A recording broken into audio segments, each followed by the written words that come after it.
Hello, and welcome back to Misquoted on Movies. Hello. This week saw the 20th anniversary of American Psycho being released. Very nice. And I thought that would be a great opportunity to swing our analysis to the work of Christian Bale. Once-in-a-lifetime opportunity. He takes method acting to some of the most extreme levels, and his acting style is one that's so committed, he often alienates himself from his peers. What exactly do you mean? Nominated for 3 Academy Awards and winning just once, let's get down to it and uncover the genius of Christian Bale.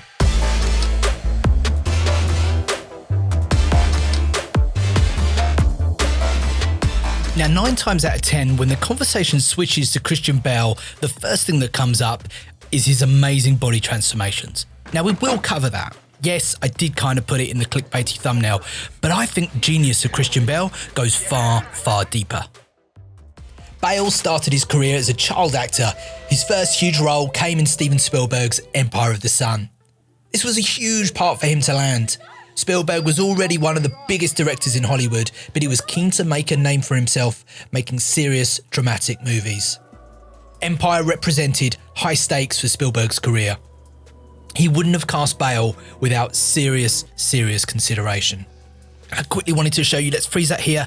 This shot is based on Norman Rockwell's painting, The Freedom from Fear. The parallels between Empire of the Sun and E.T., Spielberg's previous big hit, are clear. Essentially a lonely child looking for something to connect with, or an escape. The difference in characters, however, is epic. Won't you eat before bed? Bale plays a wholly dislikable character under the direction of Spielberg. You have to do what I say. It's almost like a sobering, real-world dramatic Home Alone. I'd love to know Bale's thoughts on what he took from this incredibly adult performance from one so young. Fast forward now to his earlier roles as an adult. Bale had roles in The Velvet Goldmine before landing what is surely his breakthrough role, Patrick Bateman in American Psycho. On set, his co-stars were finding Bale incredibly difficult to connect with. Chloe Sevigny, who at the time was hot property in Hollywood, described Bale as unnerving. Don't wear that outfit again. Bale had essentially inhabited the character of Bateman.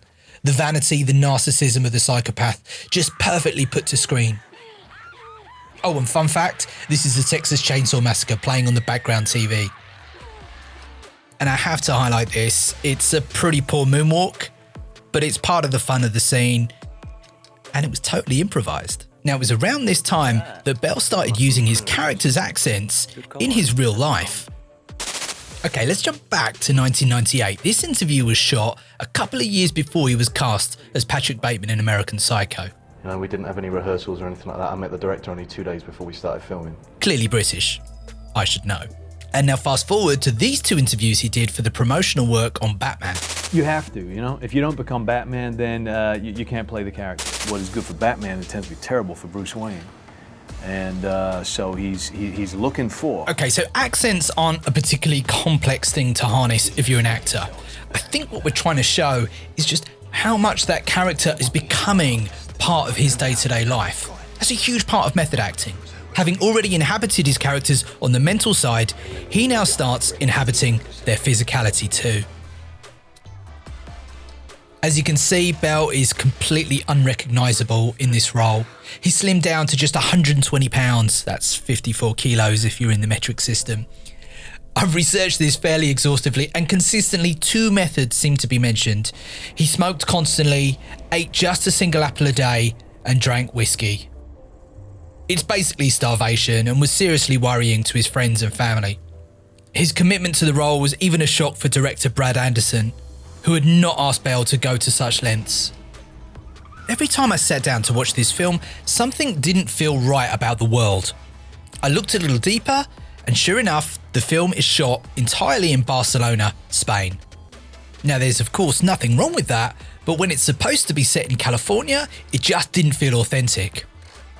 For me, the reason why this movie is so significant in the career of Christian Bale is because it shows the lengths of the extremities that he will go to take any project, even if it's an average one. And The Machinist is a kind of an average movie. But what it meant is that if Bale had put himself on the radar of Hollywood With American Psycho, he was now firmly part of the conversation after his extreme method acting in this movie.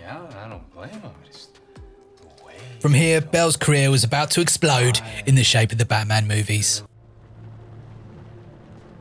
Now, while making this video, I'd never really thought about it, but if you look at the vibe of Reign of Fire back in 2002, it's very similar to the vibe of Batman Begins, which came out around 2005. So I wonder whether maybe Christopher Nolan saw Bale in that movie and kind of got inspired a little bit. Now, the brilliance of Bale in the Batman movies is that he's really playing 4 different characters.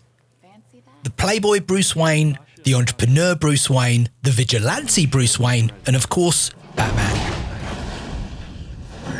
On doing my research, this scene seems to come up a lot. YouTubers like it, reviewers like it, and I do too, but I think the thing that's often missing is the fact that it contrasts directly to this scene in Batman Begins, where Bruce throws a party and then subsequently acts like a spoilt brat and throws everyone out. Stop smiling. It's not a joke. Please leave. It's really kind of awkward and cringeworthy to watch. So when we see this scene, we think we're in familiar territory. The guy from those god-awful campaign commercials. I believe in Harvey Dent. And this is where the brilliance of Bale shines through. Nothing actually changes in his body language. Everything is sold through his eyes. And all that he's been doing is our new DA. And you know what? And the cadence of his voice. I believe in Harvey Dent. He's not just showing sincerity, he's telegraphing it, but in the most subtle way. A little more optimistic. Let's have a brief examination of examples of Bale's improvisation. This is Rescue Dawn, directed by Werner Herzog, and I suspect Herzog gave Bale lots of license to improvise in this movie. Now, I'm not a massive Herzog fan when it comes to features, although I do enjoy his documentaries.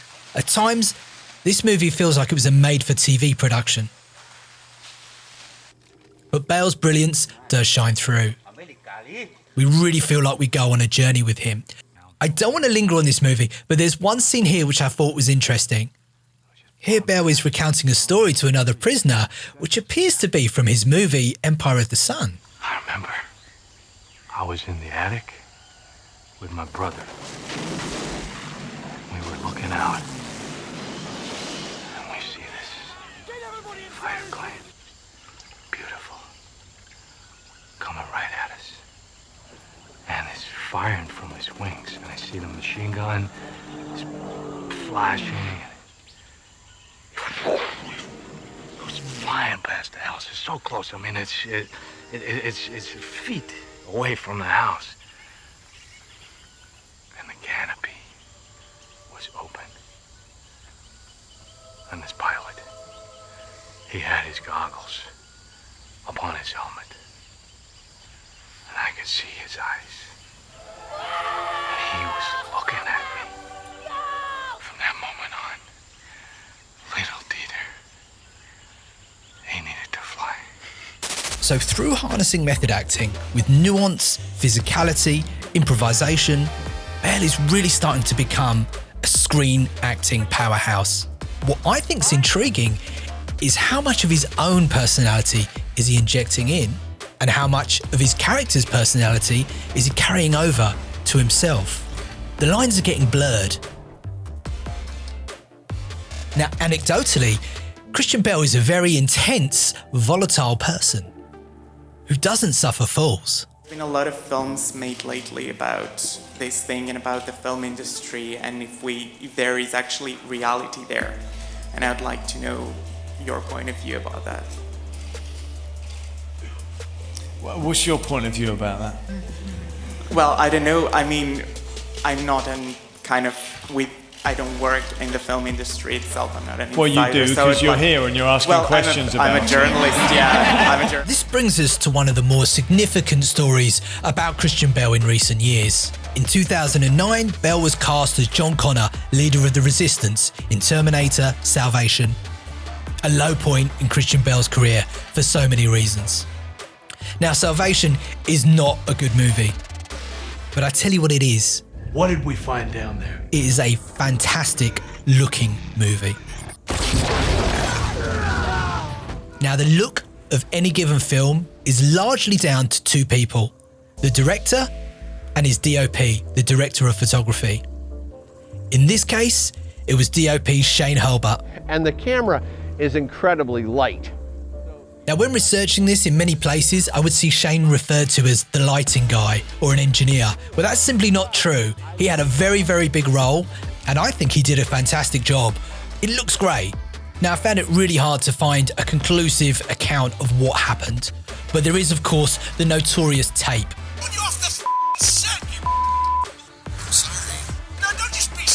Now, on set, actors, directors, DOPs, cameramen, you're working as a team. If Shane saw something in the scene he thought he could reshape or tweak to get a better result, that's his job. Now, of course, he shouldn't be a distraction to actors that are already involved in a scene. Am I gonna walk around and rip lights down in the middle of a scene? Then why are you walking right through? Whatever the circumstances were that day, none of it excuses Bale's reaction. It was ferocious. I have never tried to make any excuses for it. It was unacceptable, and I take it, it's my fault. That's it. Bale then went on to work with David O. Russell on The Fighter. Now, O. Russell himself is a very intense guy. He too has had public falling outs with actors and crew. Everybody give you $200? No, not everybody. Just any. Bale completely stole the show in his supporting role. And I'm kind of getting bored of saying it, but again, he was completely unrecognisable as this drug-addicted boxing trainer. What I think is more impressive is just how utterly convincing he is as a native Bostonian. I mean, British actors do American accents all the time, but it doesn't make them authentic. Bale is just so authentic here. I was in a ring. Don't you think I know what really happened that day? All right. Just a year after his very public shaming, Bale won Best Supporting Actor at the Oscars. And I think it's really poetic that his co-star from American Psycho, the movie that made his name all those years ago, Reese Witherspoon, presented him with his award. Merry Christmas, Patrick. The team of O. Russell, Amy Adams and Christian Bale would go on to be a very prolific one. The two of them bounced off each other brilliantly in O. Russell's American Hustle. Bale up to his usual tricks of this time piling on weight instead of losing it, but he really does take a backseat to Amy Adams this time. I think his work in this movie is far more interesting when he's improvising with Jennifer Lawrence. What do you think you're doing? Huh? I'm not doing anything! Adams and Bale would come together and work again under Adam McKay on his movie Vice. And this, for me, is probably Bale's most subtle performance. Olivia Lynn. I think it's Bale's most incredible transformation yet, and it cements his place as one of the great method actors of all time. I can feel your recriminations. But for me, my personal favourite Christian Bale performance is Out of the Furnace. The reason why I enjoyed this Bale performance so much is because it's such a measured one. Throughout his career, there's great examples of where Bale takes a step back and lets his co-stars take the limelight. Amy Adams, Jennifer Lawrence, Casey Affleck in this movie, and also Zoe Saldana. I mean, look at their intimacy here. Okay, let's swing our attention to this scene. Zoe Saldana and Christian Bale haven't seen each other in a while, and Zoe Saldana's giving him some very difficult news. Bale looks visibly crestfallen, with showing barely any emotion. There's this slight contortion in his face, and we see him try and process what he's been told. Accept it. Okay. And try and share in happiness for her. Wow. This is the mastery of Bale. There's no extreme weight loss or weight gain. There's no shouting or screaming.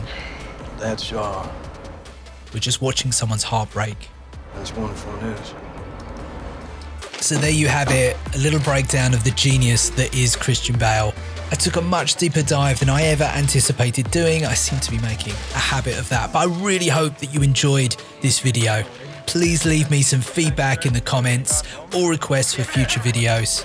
If you're not a subscriber already, please hit the button and be sure to come and join us over on Instagram, where we have a lot of fun with movie quotes, mixing them up and mashing them up. It's all very silly, but it's a lot of fun. So go check out Christian Bale's work, and I'll see you in the comments.